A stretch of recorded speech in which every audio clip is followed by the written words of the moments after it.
Hi, Orton Gillingham Mama here. I want to show you an example of an auditory drill in the Orton Gillingham lesson.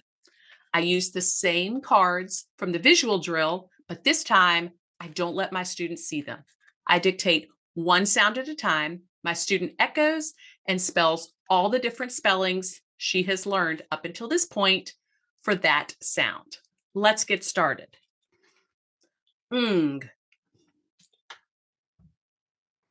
Ng. Notice I do this if my student needs a reminder to echo. It's a nonverbal cue. O. O. O. O. So as you can see, my student knows 3 spellings for O.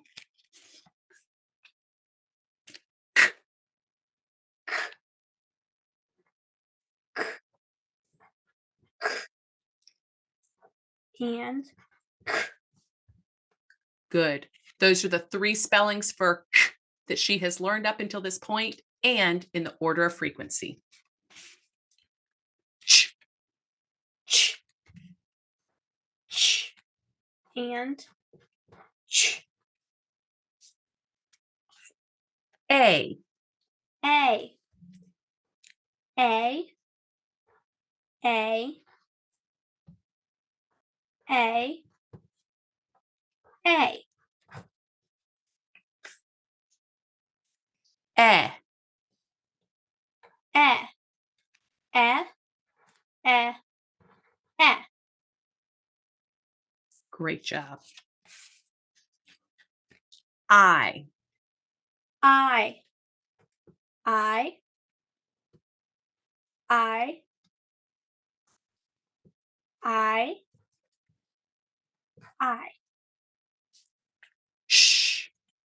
Shh. Shh. S.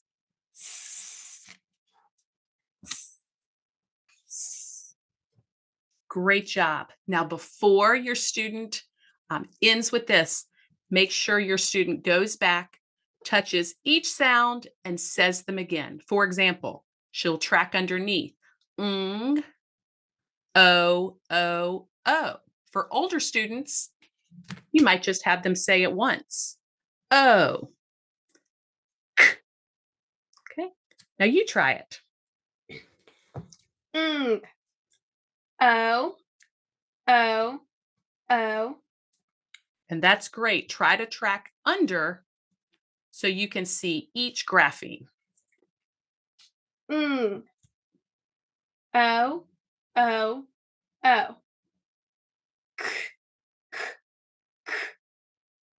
Ch. Ch. A. A. A. A.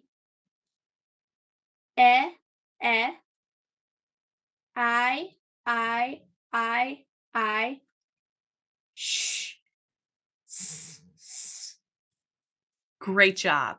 I hope that helps.